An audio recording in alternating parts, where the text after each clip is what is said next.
E aí, pessoal, esse aqui é o MX50, amplificador com as plaquinhas do MX50 quase terminado, né? O painel frontal, ó, tá ficando bonitão. Tô usando um gabinete de um computador da HP de sucata. É bem compacto o gabinete, a largura. Tá certo que minha mão é grande, né? Mas, ficou bem compacto até para um amplificador AB. Temos aqui na frente controle de volume e liga e desliga. Quando liga, ó, luzinha verde para indicar funcionamento, vermelha dá proteção.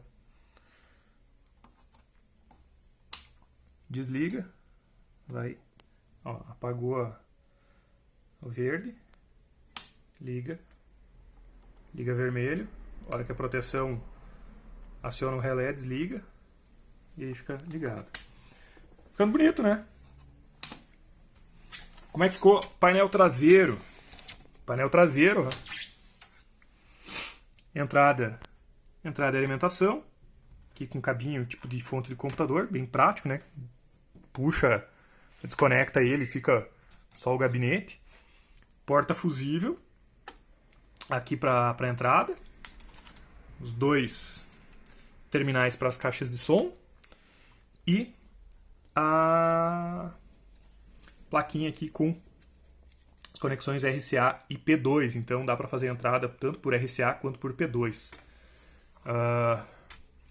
Essa chapa aqui que vai por trás eu fiz, tá? Aqui seria a fonte do computador. Aqui ó, o lugar onde ficam as placas de expansão. Eu acho que a fonte era aqui, enfim, ou aqui, alguma das duas. Foi feita uma chapa por trás, eu recortei aqui ela depois, para manter desobstruído, né, sem tampar aqui a colmeiazinha para fazer ventilação, e foi pintado aqui com uma cor prata, tinta automotiva. Ficou bem discreto, né?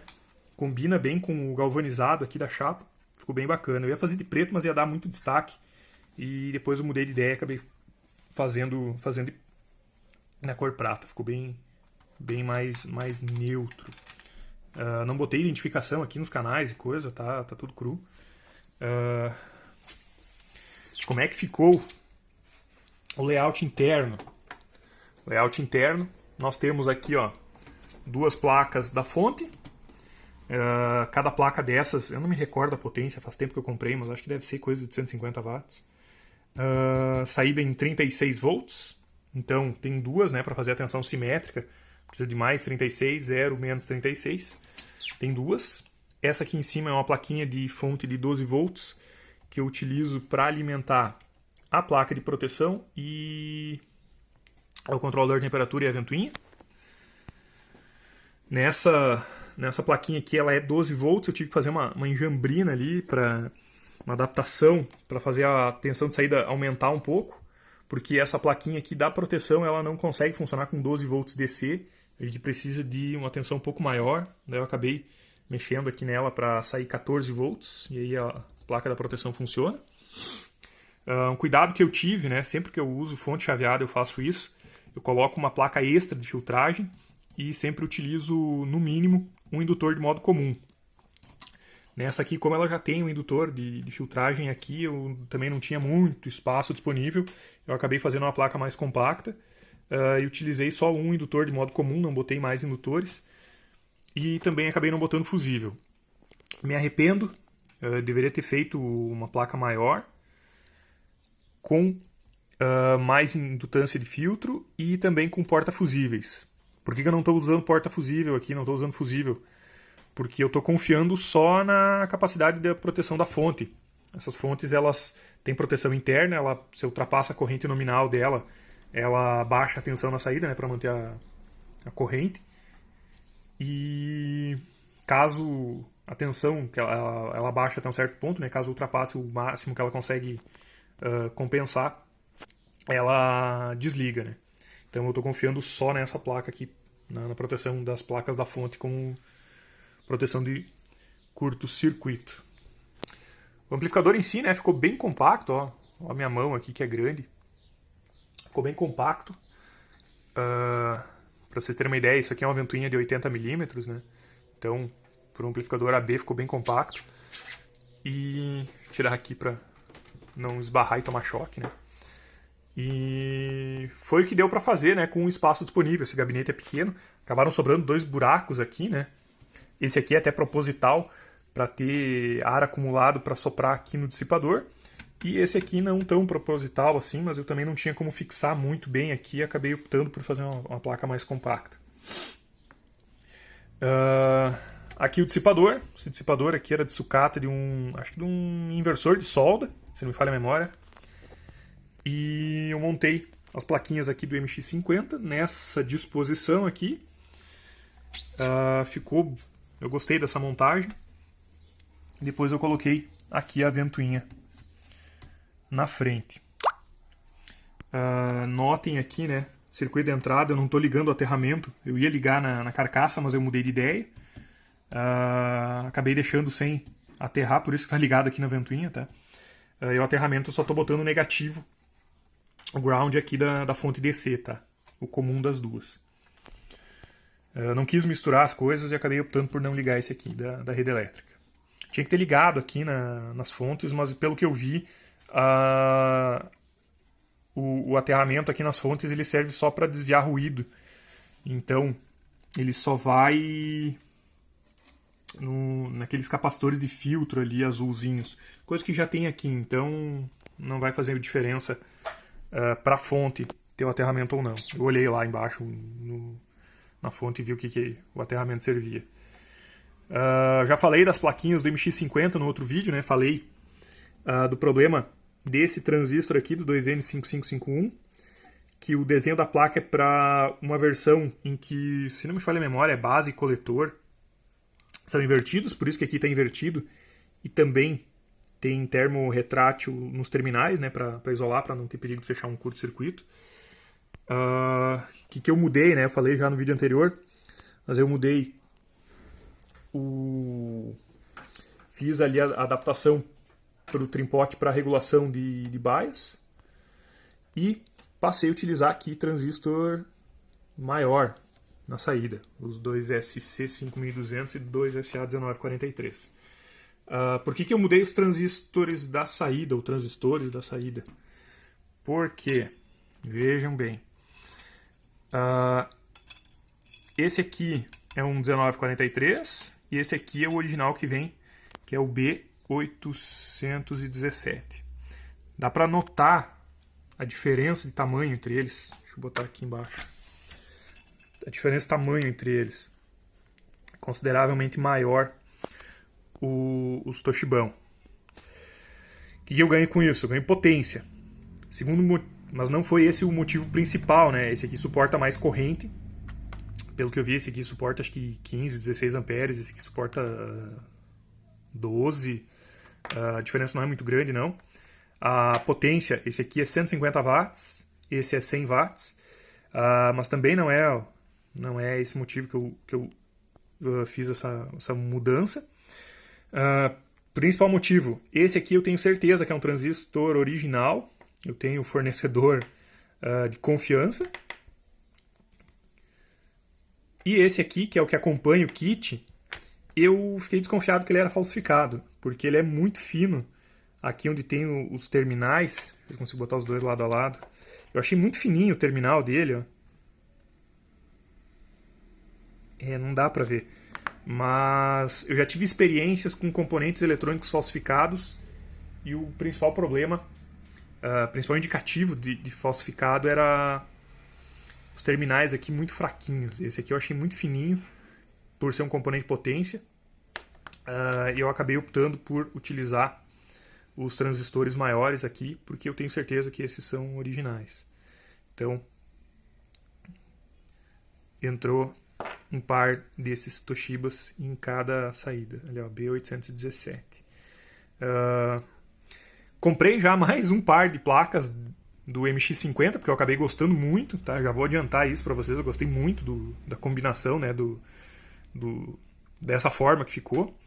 E acabei comprando mais um par de placas e vou fazer algumas modificações nesse próximo par de placas e também vou utilizar esses transistores da Toshiba maiores. Mas o que eu vou fazer? Eu vou medir a potência desse aqui, que está mais próxima, é praticamente circuito original, só está com ajuste de bias e os transistores maiores. Bias não, bias, né? Mas eu vou fazer um teste de potência com os transistores originais para ver o quanto sai de potência. Que mais aqui? Tá. Ficaram alguns buracos, esse aqui é proposital, né, para ter ar aqui para ser aspirado pela ventoinha. Fiz já testes utilizando as minhas caixas de som tocando, que são 6 ohms, e mais uma resistência de chuveiro de 4 ohms em paralelo, para forçar bem o canal, fazer esquentar. Esse dissipador com a ventoinha aqui deu conta. Essa aqui é uma ventoinha de baixa rotação, aquelas de gabinete de computador. Ela não tem uma rotação alta, ela não tem uma vazão grande, ela é mais silenciosa, por isso. Mas ela foi suficiente para refrigerar a placa. Esses capacitores aqui de 470 micro não são os originais, eu coloquei por conta também. Acabou que não veio, eu acabei usando os capacitores que veio para outra coisa e botei esses outros maiores aqui. Aqui dá para ver, ó, aqui embaixo tem tem um capacitor soldado em paralelo aqui para auxiliar também o desacoplamento. E aqui tem um resistor soldado, porque eu alterei o ganho do amplificador, tá? Da forma com que ele vem, com essa, aqui tem até a opção, né, usar ganho de 31 ou 22 vezes, né, dependendo do resistor. Ficou muito pouco esse ganho, tá? Para a saída do meu notebook. Eu não consegui obter toda a potência, eu fui fazer um teste de potência preliminar e não consegui ter toda a potência, e aí eu acabei alterando o ganho. O que eu fiz? Eu alterei os dois resistores do ganho, passei a 47K e 1K, para ter um ganho de 47 vezes. Com 47 vezes eu já consegui obter potência máxima, né? Consegui fazer o amplificador clipar. Até então eu aumentava o volume e a saída do notebook não tinha tensão suficiente para fazer o amplificador clipar, para ele chegar no seu limite. Mas é isso aí. Vou botar mais de cima aqui, ó. Ficou bem legal, né? Bem compacto. Por ser um amplificador AB, ficou bem leve, né? Por causa das fontes chaveadas. Se alguém for fazer, eu não recomendo usar essas fontes, tá? Não que elas sejam ruins, tá? Mas tem que usar duas. E para essa potência de uns 300 watts, a gente consegue, por exemplo, essa fonte aqui, ó, ela tem em torno de seus 300 watts, é uma fonte chaveada, específica para áudio também, porque ela tem aqui a saída simétrica, ela já vem com saída negativa, 0 volt, positiva. E essa placa amarela aqui em cima, tá? Fui eu que botei. Ela é uma placa de 12 volts auxiliar, porque ela tem uma saída de 15 aqui. 15 mais 15, ou 12 mais 12. 15 mais 15. E só que eu não consegui. Ela tem muito pouca corrente. Isso aqui é para alimentar um pré-amplificador, não é para alimentar um circuito de uma placa de proteção e a ventoinha. Acabava ficando fraco. Mas notem que o tamanho dessa placa aqui é pouca coisa maior do que uma dessas, tem a mesma potência e já vem com tensão simétrica, né? Eu acabei usando essas porque eu já tinha em casa. E se eu fosse fazer hoje, eu faria com essa aqui.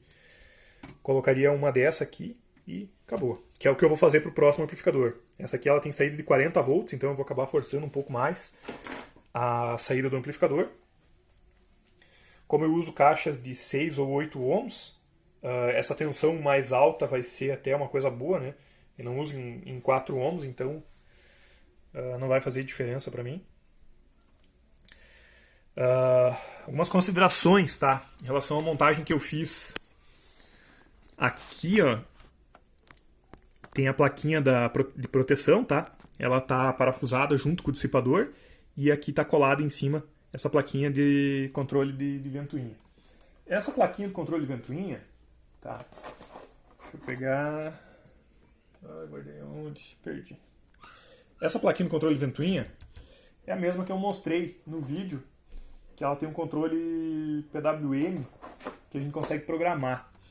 A diferença é que aqui eu coloquei ela dentro de um termo retrátil, né, para ficar protegida, para não, como ela não está parafusada, eu colei com dupla face, né? Se ela descolar daqui, ela vai encostar em alguma coisa, não vai ter problema de fechar curto-circuito. Só abrir duas janelinhas, uma para enxergar os LEDs, né, para conseguir observar o que a gente está programando, e outra aqui para apertar do botão. O problema não é esse, tá? O problema está aqui, ó. É essa bendita cuja da placa de proteção. Ela não aciona com 12 volts corrente contínua. talvez se tirar a ponte de diodo e o regulador, ela funcione. Mas eu não queria mexer nela, então eu achei mais fácil alterar a fonte para passar a saída para 14 volts e aí consegue ligar essa placa. Esses dois fios amarelos aqui são os fios que vêm da saída das placas do amplificador, daqui, ó, do amplificador. Entra aqui na plaquinha de proteção, tá? E da plaquinha de proteção passa pelos relés, relé vai acionar ou desacionar, e aí sai nesses fios brancos que vai aqui para os terminais dos alto-falantes na saída. Notem que aqui nos terminais, ó, os negativos estão vazios. Por quê? Porque aqui dentro os negativos não são só um caminho que vai para a saída, eles ligam os dois juntos. E para evitar loop de terra, o que eu fiz? Eu peguei aqui da saída da plaquinha de filtragem adicional, né? E liguei o negativo para cá, né? Para a plaquinha funcionar. E os negativos aqui da saída eu fiz em star grounding. Então eu puxei eles da onde, ó? Eu puxei eles aqui a partir desse fio verde que vem para cá. E ele vai ligado aqui, ó, exatamente no mesmo ponto em que entra o negativo da fonte, ó. Que é, opa, aqui, ó. Notem que aqui, ó, eu tenho o fio branco e o fio verde. O fio branco é o negativo da fonte e o fio verde é o que vai para a saída. Aqui ficou uma confusão de fio, né? Eu estou usando fio branco aqui para o negativo e aqui eu estou usando para a saída da caixa de som. Por que ficou essa bagunça? Porque eu tinha só retalho de fio e quando eu estava fazendo isso durante a pandemia, não tinha loja de fio aberto. Eu fui aqui perto de casa, não queria me deslocar longe. Fui aqui perto de casa e não tinha não tinha fio 1,5 de determinadas cores, principalmente fio verde. Então foi o que deu para fazer com o que eu tinha em casa. Então eu ligo aqui os dois negativos, tanto da fonte quanto do que vai para a placa, no mesmo ponto. E aqui eu tenho também um negativo do canal, da entrada. Vai todo mundo ligado praticamente no mesmo ponto. Aqui os cabinhos. Aqui a plaquinha de entrada. Isso aqui é uma coisa que eu comprei algumas e acabei gostando muito. Antigamente eu usava aqueles conectores rosqueados, RCA.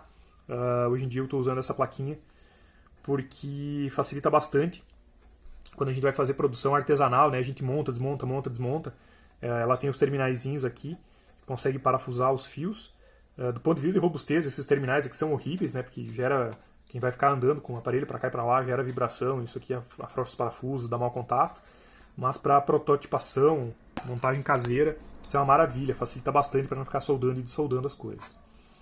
E aí tem os dois conectores RCA e uma P2. Só que essa plaquinha tem um problema. Ela tem um parafuso de fixação que fica aqui nos RCA, tu aperta nos RCA, estão bem fixos, ó. Ele dá uma mexidinha, mas é pouca coisa. O problema é no P2, ó. Aperta, ele move um monte. Aqui da frente ó, vai dar para ver melhor.